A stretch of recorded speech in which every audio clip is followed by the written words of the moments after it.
Good morning to all of you. My name is Mayank Tripathi. I belongs to पंडित दीनदयाल उपाध्याय राजकीय model inter college Ajnar से। मैंने अपने last lecture में आपको अभिक्रिया की दर को प्रभावित करने वाले कारकों को समझाया था। आज मैं आपको डिस्कस कराऊंगा अभिक्रिया की कोटि और अणु संख्यता। आज हमें डिस्कस करना है अभिक्रिया की कोटि, अभिक्रिया की कोटि, ये कहलाती ऑर्डर ऑफ रिएक्शन। इसी का नाम है ऑर्डर ऑफ रिएक्शन, किसी अभिक्रिया का ऑर्डर। इसके साथ साथ मैं आपको डिस्कस कराऊंगा दर व्यंजक, रेट लॉ कहलाता है ये, इसी को कहते हैं हम रेट लॉ। इसके अलावा अणु संख्यता, अणु संख्यता इसको कहते हैं हम मॉलिक्युलैरिटी। ये तीन चीजें मैं आज अपने इस लेक्चर में आपको डिस्कस कराऊंगा। देखते हैं इसको एक एक बारी बारी से। मान लीजिए कोई रिएक्शन हो रही है, AA plus BB gives CC plus DD। What do you mean by this? ये रिएक्शन हमने कंसीडर कर ली कि ये कोई एक रिएक्शन हो रही है, ये कोई एक अभिक्रिया हो रही है। A के A mole, A mole of A के A मोल, कैपिटल A अभिकारक है और उसके आगे कोई संख्या लिखी हुई है A। B के B मोल से अभिक्रिया करेगा और C के C और D के D मोल बना देगा। ये ठीक उसी प्रकार है जैसे हम ले लें N2 plus 3H2 gives 2NH3। तो N2 का 1 मोल, यहां A की वैल्यू 1 हो गई, H2 के 3 मोल से यानी B की वैल्यू 3 हो गई, C इक्वल टू 2 हो गया, D इक्वल टू 0, क्योंकि कैपिटल D ही नहीं है तो स्मॉल d का कोई एग्जिस्टेंस नहीं है। ये इनने अभिकारक ने अभिक्रिया करी और उत्पाद बना दिया। अब ये तो हमें दिखाई दे रही है रिएक्शन ऐसी कि भैया 1 मोल इसका और 3 मोल इसके अभिक्रिया कर रहे हैं और 2 मोल अमोनिया बना रहे हैं। देखने से कुछ नहीं होता, कभी कभी दिखाई देने वाली चीजें सही नहीं होती हैं, बल्कि उनकी मैकेनिज्म पर हमें जाना पड़ता है कि ये अभिक्रिया हुई कैसे है। अगर हम उस अभिक्रिया की मैकेनिज्म पर जाएं, इस अभिक्रिया की मैकेनिज्म पर जाएं मान लीजिए, तो हम ये ऑब्जर्व करते हैं कि A के पूरे मोल पार्टिसिपेट नहीं करते। कभी आप लोगों की लड़ाई हुई है, अगर मान लीजिए आप 10 अभिकारक एक साइड के और 15 अभिकारक B साइड के लड़ने पहुंच गए, एक दूसरे से अभिक्रिया करके प्रोडक्ट बनाने की सोच रहे हैं, तो जरूरी नहीं कि ये पूरे 10 गए हैं, पूरे 10 के 10 लड़ ही जाएं, लेकिन संख्या बढ़ा दी, संख्या 10 दिखाई देगी आपको। अगर ये 10 नहीं होते तो अभिक्रिया करने ही नहीं जाते। क्यों? क्योंकि 10 था, उन्हें थोड़ा संख्या बल दिखा, उन्होंने कहा ठीक है देखेंगे जो होगा। इधर से 15 लोग थे, ये भी संख्या की वजह से चले गए, वहां गए, लड़ाई भी हुई और ये 15 बाले कुट गए। पता चला क्यों पिट गए? क्योंकि ये 15 देखने में 15 थे, पार्टिसिपेट 3 ने ही किया। वो देखने में 10 थे लेकिन पार्टिसिपेट 8 ने किया।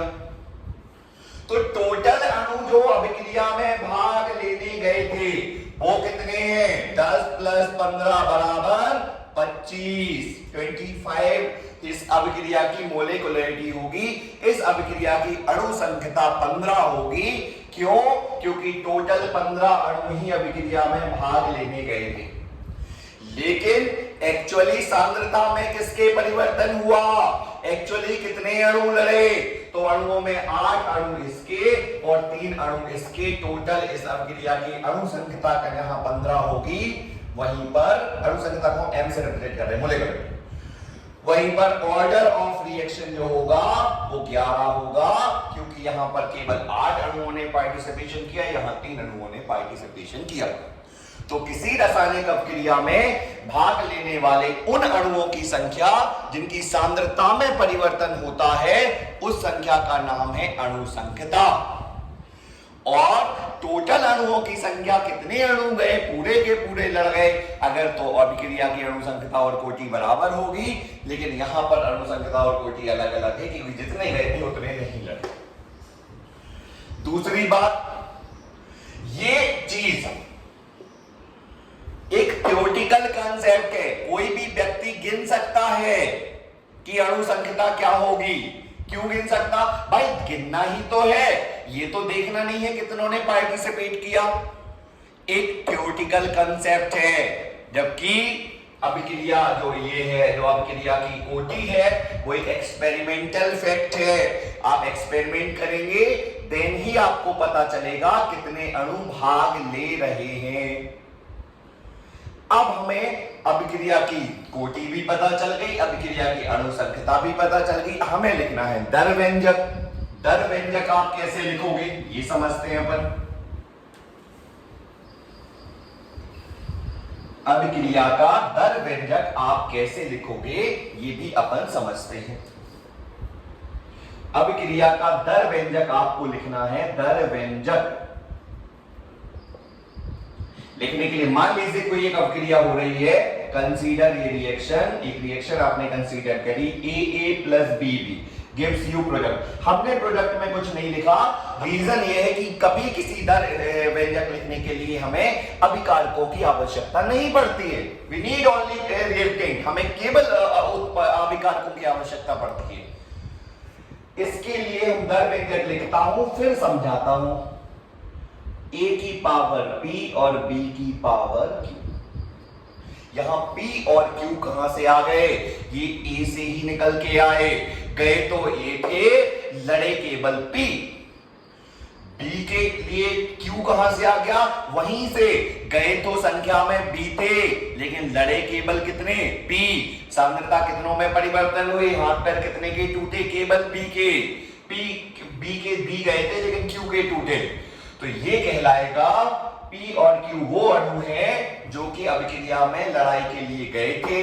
यहां पर अगर हम अभिक्रिया की कोटि बताएं तो क्या होगी?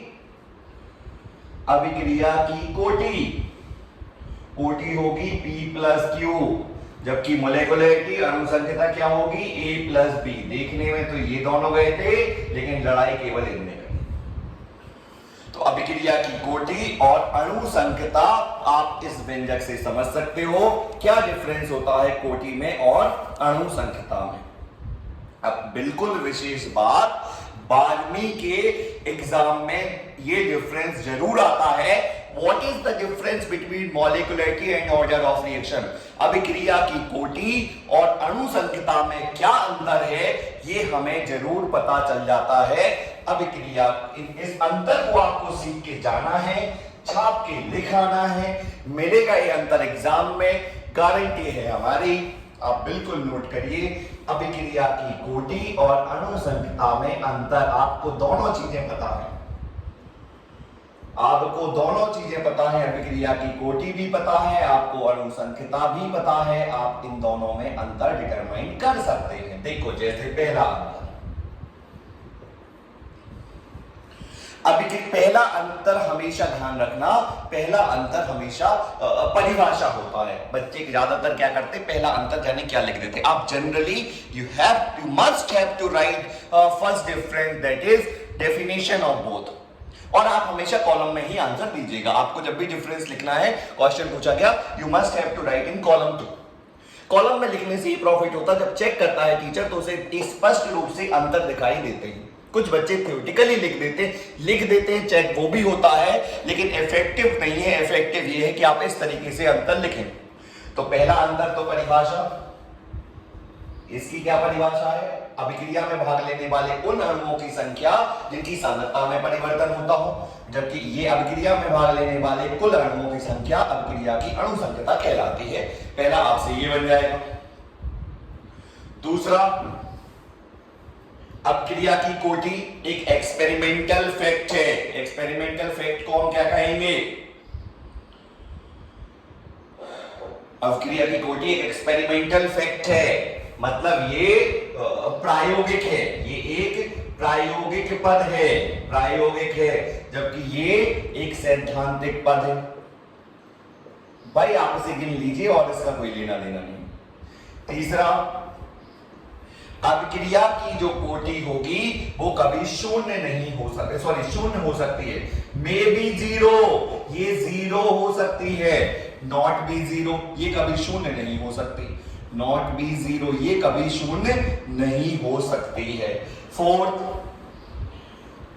अब क्रिया की कोटि भिन्नात्मक हो सकती है, फ्रैक्शनल हो सकती है, भिन्नात्मक, ये हमेशा धनात्मक पूर्णांक, धनात्मक पूर्णांक, भाई हमेशा एक पूर्ण अंक होगी, 1 होगी, 2 होगी, 3 होगी, 4 होगी, 5 होगी, ये इस तरह से।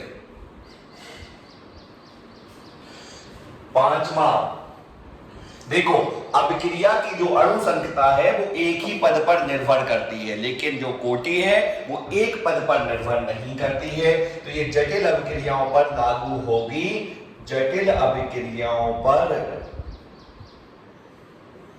लागू होती है, लागू होती है, और ये नहीं होती है, जटिल अभिक्रियाओं पर लागू नहीं होती है। ये डिफरेंस है, ये डिफरेंस 100 में 100% आपके एग्जाम में आता है, ऐसा कोई पेपर शायद नहीं बनता है, अगर अपनी किस्मत अच्छी रही तो एक डिफरेंस आएगा और 3 या 2 नंबर में निश्चित आता है। आप इसको पढ़िए, समझिए, जो भी डाउट हो आपको, आप इस नंबर पर व्हाट्सएप कर सकते हैं, कॉल कर सकते हैं, 8818809057। My name is again Mayank Tripathi, Pandit Deendayal Upadhyay राजकीय मॉडल इंटर कॉलेज अजनर से। आप बिल्कुल कॉल करिए, आपका सॉल्यूशन दिया जाएगा। Thank you so much, bye bye.